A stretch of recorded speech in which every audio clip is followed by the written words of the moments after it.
What are you doing? What is that? It's scrumptious. Oh, buddy. Come out of the tall grass. Oh, okay. Do you know what I grabbed? I grabbed like this little beanie baby of my son's. Oh, God. Was this a Kobe Bryant bear? It's a Kobe Bryant bear. No more. So, In the Tall Grass by Stephen King and Joe Hill here on the Codex Cantina. Whew. This is going to be a tough one. And you are Una, and I am Krypto. And This one already has you flustered. it does. It does. Because Stephen King, to me, is a literary fictionist. He writes, and there are underlying themes. There is usually something interesting, something you can interpret. This one was difficult for me. More difficult than usual.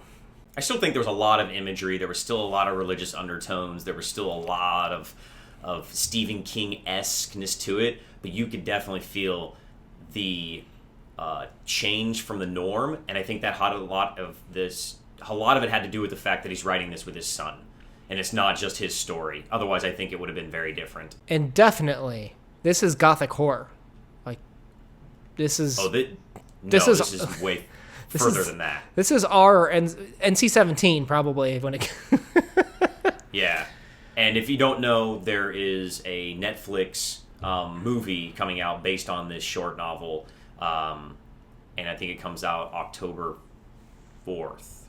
6th? Yeah, it's the 4th.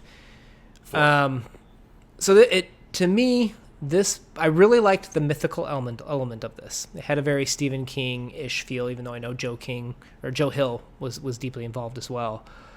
But I think when the relief happens, when you when the ball really starts rolling, it lost me a little bit. But it might not lose others, and we'll get into that in the talking points. Right now, we're in spoiler-free territory. We'll do quotes, and we'll do the plot discussion and plot, which will be spoiler area. How did it land on you? Felt unique from a Stephen King. I enjoyed it. I don't think it's for everybody. I think that it is even for a niche group of Stephen King fans. Like, my wife is a huge Stephen King fan, but I don't think she would like this at all. Yeah. No, I feel the same way. This is not going to be for the faint of heart. I think that the story is max and min, I guess I would describe it as, to where it's one thing and then it flips and is the other thing. And we'll kind of get into more details on that without any spoilers right now. And I guess that's like, one, it's a thriller, and then it becomes this Eli Roth horror at the end. Yeah, is the only way I can describe it. I have a really good comparison. Have you read the graphic novel Uzumaki? Oh yeah, that's one of my favorites. No. This is if you loved this story, I'm going to place this carefully. I don't know if I loved this story. I liked this story. I'm saying if you loved this story, you will love Uzumaki. If you loved Uzumaki, you will probably like Into the Grass, but not necessarily. Tall Grass. In the Tall Grass, sorry. I want to say Into. In the Tall Grass. In the Tall Grass. Okay, let's get into quotes. All right, my quote. I think most birds steer clear of the grass. I think they know and tell each other, but some don't listen. Crows don't listen the most, I guess, because there are quite a few dead ones in here. I was going to say, I'm pretty sure that the crows stand for something else in this. Yeah, and so mine was right before this. It says, the tall grass doesn't move dead things. Yeah, that one that wasn't important because I think that was important for the plot, for understanding some of the mysticism in this. I think this is a story that'll confuse some people, and it'll be interesting to see how this translates to Netflix. Yeah, I'm excited. My last quote, if you touch the rock, you won't be lost anymore, Tobin said. You won't ever be lost again. You'll be redeemed. Isn't that nice? See, that's Stephen King to Stephen Kingness right there. That's so religious undertones. There's nothing but to say, oh, that's Stephen King and his religious ideals right there. You know, I haven't read any Joe Hill, so I feel like I can detect what's Stephen King, but like, watch Joe Hill wrote most of this, and Stephen King was just like the premise guy. Like, I don't know.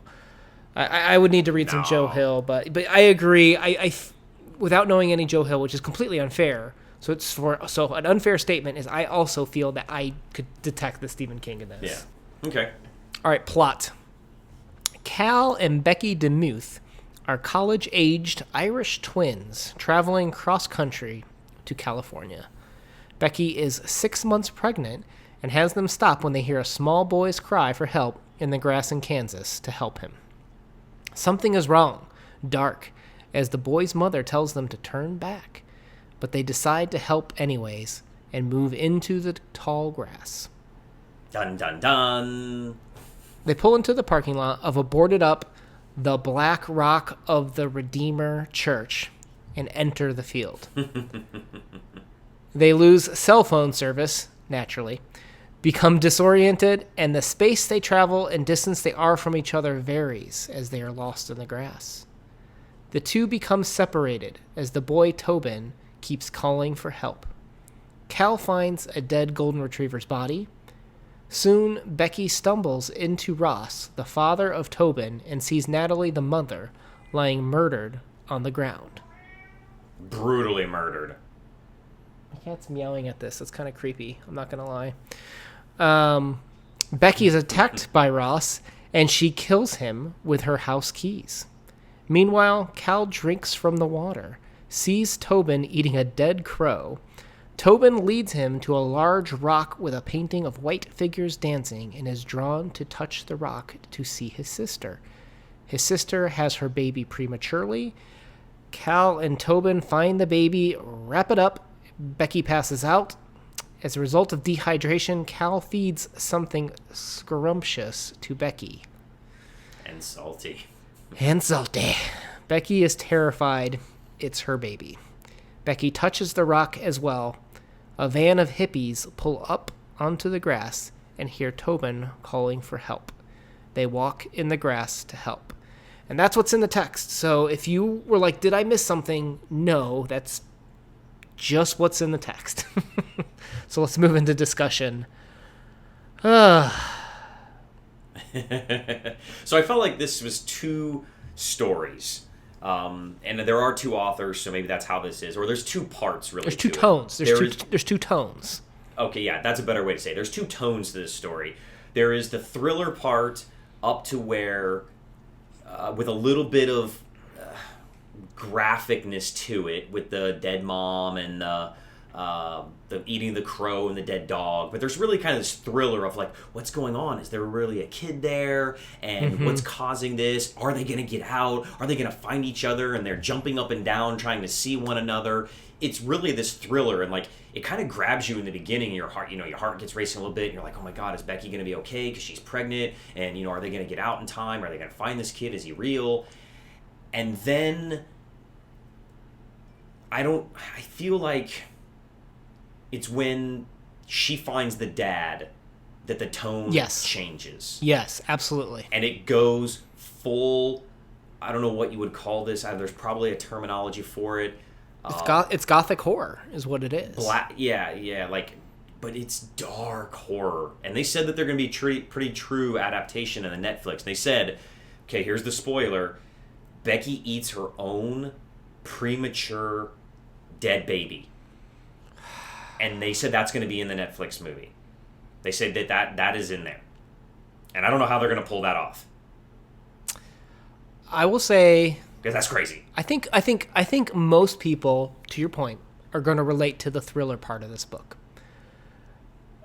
It's ingrained into us as human beings to always orient ourselves in terms of where we are heading, northeast, southwest. Are we heading towards a direction? Or are we heading away from a direction? Even from a restaurant, I've talked about this with an entrepreneurial friend about why do waiters exist? Because you could put orders into machines, which some restaurants have, but you still have waiters that come out and check on you typically. And that's because waiters are an anchor. They orient you to where you are in this food ordering and eating process, which I thought was fascinating. And this story keys off that concept of, first of all, they're two twins that have always been together, right? They're inseparable. They're the Irish twins. And now they're separated for the first time. They don't know where they are. They don't know how to get to the other person. They don't know what's going on. And I think anyone can easily relate to that feeling of helplessness. It's comparable. You always do the movie comparisons. This is comparable to that movie like Open Water. You're stuck and there's nothing you can do to get out. You don't know which way to go to get out. That's what this grass is. The grass doesn't sound terrifying, but it is truly terrifying. Not because of the grass, but because you are utterly lost and there's nothing you can do about it. I think anyone can relate to that. Yeah, so the first half of the story is going to be... That's why I think the first half of the story is better than the second half of the story. And maybe just because you get more confused towards the end, and it is that kind of very typical stereotype Stephen King ending. Very ambiguous, lots of open interpretation... Maybe religious undertones, sci-fi. I mean, the authors, by design, right? I mean, these authors, Stephen King knows how to write characters. I don't know Joe Hill. I know that he was up for a Bram Stoker Award for that Nosferatu book that he wrote. I think it was that one. But they both can write. And I know Stephen King can write characters. They made a decision to make these characters paper thin for this novella. This is a premise piece, is it not? This is where the plot drives things, not the characters drive things. Is that a fair statement? Yeah, I think that the yes and no. I think some of the character. I think that Becky and Cal are fleshed out okay, because of a lot of the backstory that happens, and especially at the end when she's hallucinating and you get some backstory on her that she might be the little bit more irresponsible one. Obviously, she's the one that got nothing there's wrong with this, but she got pregnant at a very young age, which is not a cultural norm anymore. So I think that she's the one that's a little bit more free spirit than Cal. He's maybe a little bit more responsible than her. But okay, so I agree. That's an example that I feel like that they're not paper thin. Are they as fleshed out as some other Stephen King and maybe Joe Hill? No. I disagree. Here's why. Okay. I think these characters are paper thin. I think you have sympathy. It's okay to have sympathy for Becky. She's been through a lot, right? She does have this love child, and in a traditional horror trope is when you commit the sin, those are the ones that don't make it, right? It's not a necessarily religious statement of itself of that, but that is a thing that as an audience, as a viewer or a reader, you can associate with when people do wrong, right? When people have sin on them, there's going to be some judgment. And there is specifically a lot of references to the Black Rock of the Redeemer Church, right? So we assume some form of redemption is supposed to happen here. And then that goes back to, if you even remember my quote, if you touch the rock, you won't be lost anymore, Tobin said. You won't ever be lost again. You'll be redeemed. So it's not an accident. It's not like there's oh, whoops, I put a church there. That sounds scary. There is a redemption aspect to the undertones to this story. And I think when you compare that to the previous family that came in, like Tobin and his family, his dad basically, we know he killed the dog. We know that he killed Natalie. He dismembered her. This was, I believe, his redemption, his way of getting out. This is speculation at this point from The Rock. And once Cal touched the rock, his redemption, his way out was also to kill the sin, right? This was a out of wedlock baby from a church perspective. I know it's horrible, but I think that's the literary element you have to go to, because there's no other aspect to these characters. This is a premise piece. So if he's going to put in these redeemer qualities, if he's going to put in this church, and the only sin that he brings up, I feel like, is this pre-wedlock baby. Where she even says in the beginning, they're like, "Are you sure you want to put that baby up for adoption once it's born?" And she says, "I'm not sure yet. Cal will help me decide." And then in the book, Cal is the one, the baby was born still, but who feeds Becky. I think that it's disturbing. And I think if you wanted to thus redeem them, or say that's the redeeming aspect, right? That's how you get out in terms of is redeeming yourself. The little boy said that he got brought in by a girl before him, right? He said, that's how this works. That's how you got brought in. I think if you wanted to make the literary undertones of the story complete, you had to finish this with either Cal or Becky calling for help, leading the tourist in, or I think you needed the baby to be crying for the tourist to want to come in, because that's how it works. The girl brought Tobin and his family in. Tobin brought Cal and Becky in. Technically, Cal and Becky should bring the next group in.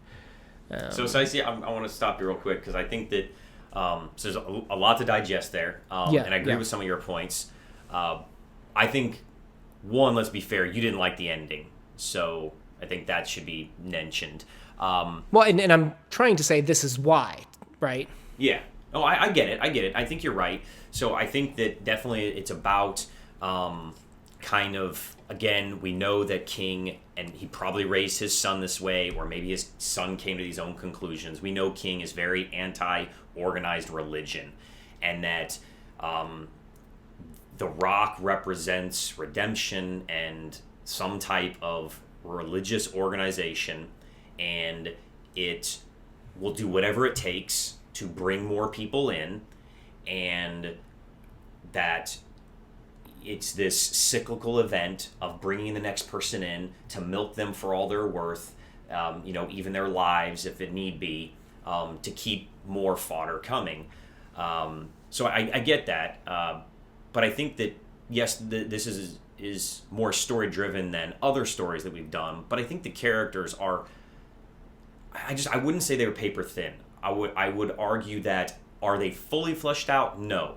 Can characters be fully fleshed out in short stories? Sure. We've seen that in other stories that we've read on the Codex Cantina. So maybe it's not the best, but I think they're enough. I think they're enough fleshed out for the story.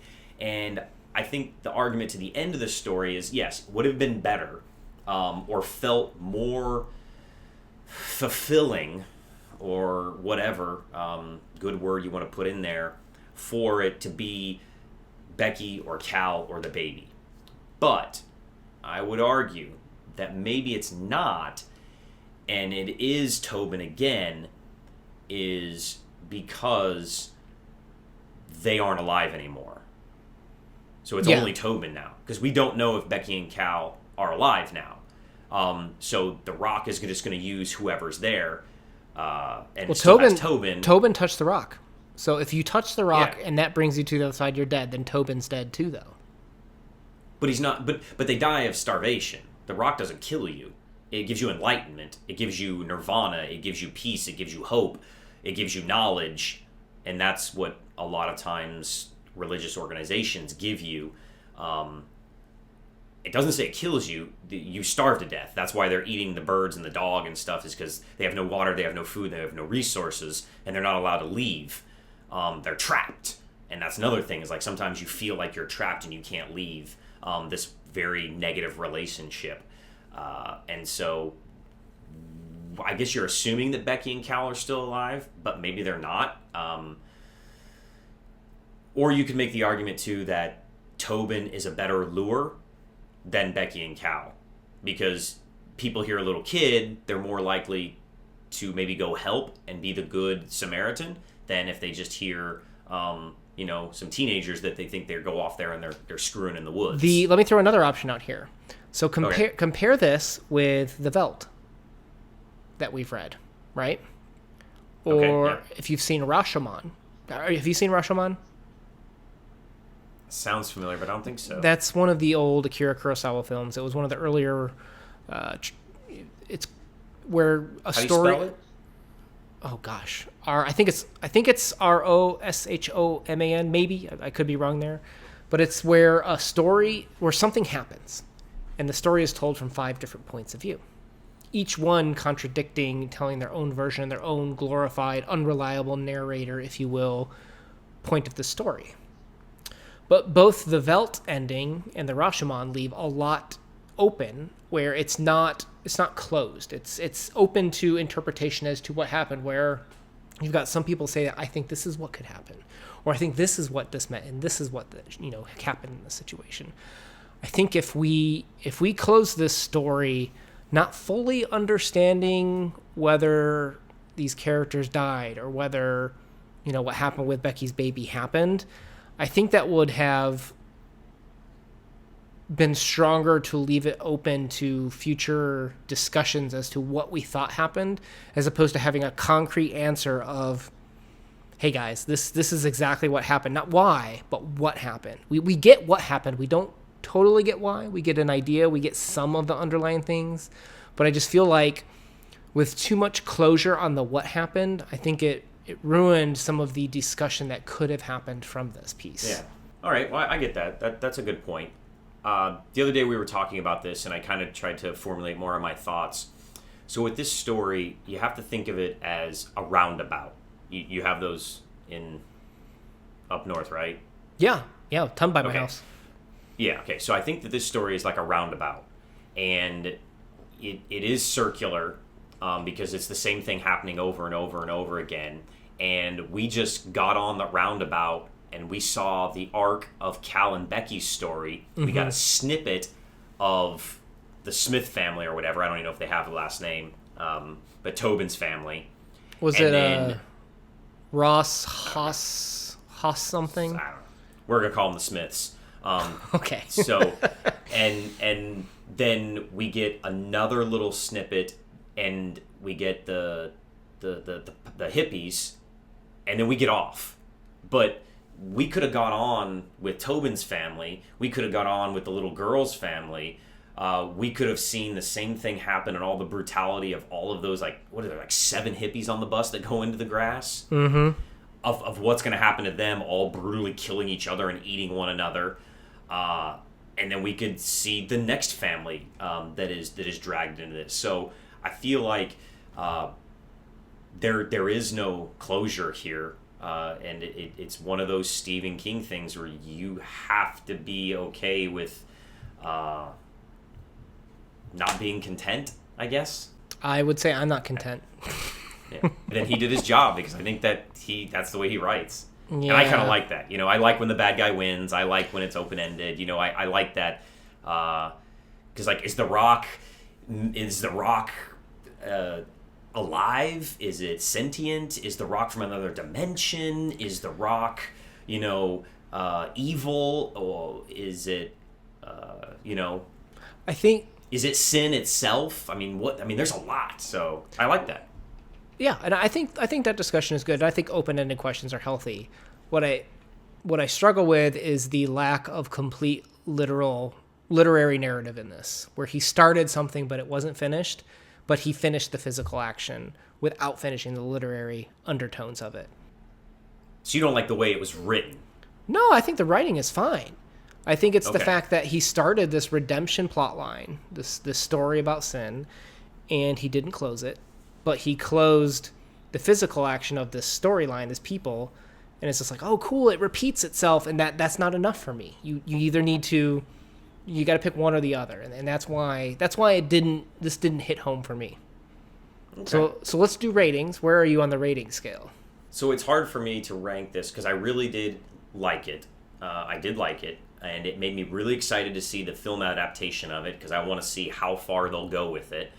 And I do like horror movies. I don't like gore horror, really. And I think that's what this is. It's going to be gory horror at the end. So I guess I would overall, I don't know, a 6? That's not that high. No, I mean, I liked it. I didn't love it. Okay. I thought you were going to go higher. I'm at a 5. 5 out of 10. That's what I was going to guess you as a 5. I was even going to say maybe 4.5. But. Yeah, I didn't hate it. But there were some problems that I think that there was a lot... if anything, I'm passionate that I wanted it to be better, and I think there were some pitfalls and issues that just didn't complete. And I don't think this goes back to, one of my biggest pet peeves. You can't be like, it's a short story. No. No, yeah. This is I would even agree. This is the same number. This is the same number. I don't know about word count, but this is like almost the same number of pages of the death of Ivan Ilyich, which we don't even, we could talk about that for days. Yeah, that's gonna be something. So yeah. So I don't grant it that leniency. I wanted it to be better. I did enjoy particularly the first half. I like some of the themes about being lost. I like some of the themes about the what happened with her baby, but it failed to close for me. So what will happen with the Netflix movie when it comes out? We shall see. Yeah, and with that, they said that they were pretty faithful, and even some of the actual dialogue is right out of the book or the short story in the first half of it. They do follow some of the very gory stuff, like the eating of the baby and the mom having her arm ripped off and everything. But they say they took a few liberties, changed a little bit of it. So who's to say maybe the continuation of this and you get some more closure or a little bit more sci-fi or horror. Maybe they leave it open-ended more because the short story they said wasn't enough to go for like a full 90-minute movie. Mm-hmm. So maybe it does go further afterwards and you'll get some of your completion that you wanted and it sets it up for a sequel, because they're always looking to make money. That's just kind of what they do nowadays. So let it mull over a little bit. Maybe we watch the movie and then when we do our wrap-up, we can talk about whether somebody should, actually read this or not. So keep it in your back pocket for now. All right, guys. With that, please subscribe to check out more Stephen King with us, along with other literary novels. Smash that like button. All right, guys. Peace out. Peace.